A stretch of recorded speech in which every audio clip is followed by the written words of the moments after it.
শুভ সকাল বন্ধুরা, জয় গুরু, রাধে রাধে। সবাই কেমন আছো? আশা করি সবাই ভালো আছো, সুস্থ আছো। আর আমিও ভালো আছি। আজকে একটা আমার বিশেষ দিন, আমার ছেলের জন্মদিন। তাই দেখো সকালবেলায় দুধ কেটে নিলাম গামলার মধ্যে, পায়েস বসাবো। আর হবে আজকে চালের বিরিয়ানি। চালের বিরিয়ানি হবে। আর সবার নিমন্ত্রণ রইল, সবাই চলে এসো, পাশ খেয়ে যেও, আর আমার ছেলেকে আশীর্বাদ করে যেও। ঠিক আছে, টাটা।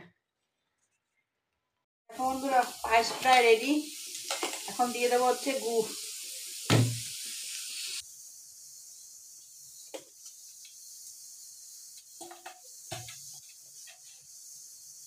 চলে গেল গুড়, দেখো চলে এসেছে কি সুন্দর কালার, আর দারুণ একটা সেন্ট বেরোচ্ছে। পুরো একদম ননিল গুড়ের মানে খেজুরের রসের গন্ধ বেরোচ্ছে একটা। গুড়টা যখন দিচ্ছিলাম না, একটু ভয় ভয় লাগছিল, গুড়ে না অনেক সময় দুধটা কেটে যায়। মানে দেখলাম না, গুড়টা খুব ভালো, দুধ কাটেনি। হয়ে গেল বন্ধুরা পায়েসটা, তোমাদের একটু দেখাই। দেখো, চলো একটু ঠান্ডা হলে পরে ঠিক হয়ে যাবে।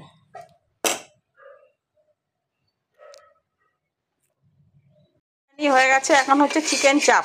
চিকেন চাপের মশলা কষানো হচ্ছে। এখানে হচ্ছে কাজু আর পোস্ত বাটা।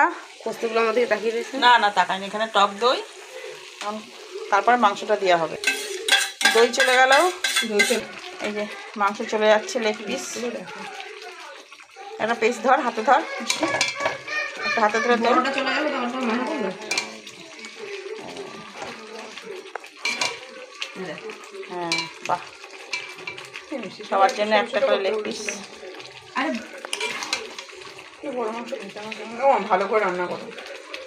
এই যে বন্ধুরা, চিকেন চাপ বানাতে বানাতে আমি চেপে গেছি। ও আর পারছি না, দেখো কখন বসিয়েছি। মানে এত আস্তে আস্তে আস্তে আস্তে করে রান্না করলাম, ধীরে ধীরে। এত বড় বড় মাংস সিদ্ধ তো হতে হবে না, বলো? দেখো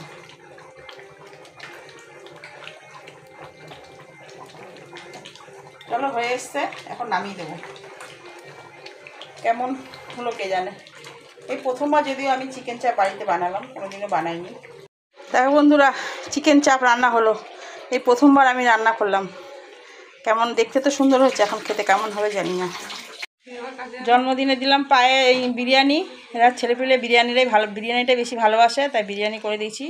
ডিম আলু, এই যে, আর চিকেন চাপ। ডিম আলু দিয়ে বিরিয়ানি করেছি, আর চিকেন চাপ, পায়েস, আর হচ্ছে এই যে মিষ্টি। চিকেন পায়েস করলাম না, চিকেন বিরিয়ানি। একটু পায়েস খাই দিই। চিকেন পায়েস করলাম না চাপ, চিকেন চাপ। দে না, একটু দে না, তোরা একটু দে না। তাহলে বন্ধুরা, দিনটা আজকে ভালোই কাটলো আনন্দে। আর দুপুরবেলা খাওয়া দাওয়া হলো, তেমন কিছুই করিনি, একটু বিরিয়ানি করেছিলাম, আর চিকেন চাপ করেছিলাম, আর পায়েস। এই হচ্ছে মেনু ছিল। এখনকার বাচ্চারা তো, ছেলে মেয়েরা দেবে বিরিয়ানিটা বেশি পছন্দ করে। আর আমি অতটা বিরিয়ানি ভালো বানাতে পারি না।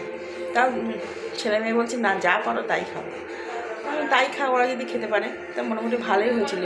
খেতে ভালোই হয়েছিল। তা যাই হোক, দুবেলা খাওয়া দাওয়া হয়ে গেছে। এখন রাতের জন্য তো রয়েছে, এখন রাতে তো ঠান্ডা বিরিয়ানি খাওয়া যায় না। ভাবছি কী করে গরম করব। চলো এক বুদ্ধি করে গরম করি, দেখো কি করে গরম করি। বেলা এই যে রয়েছে, এটা সবার আমাদের হয়ে যাবে। ভাতও আছে, আমার এক হাঁড়ি ভাত আছে, দেখবে।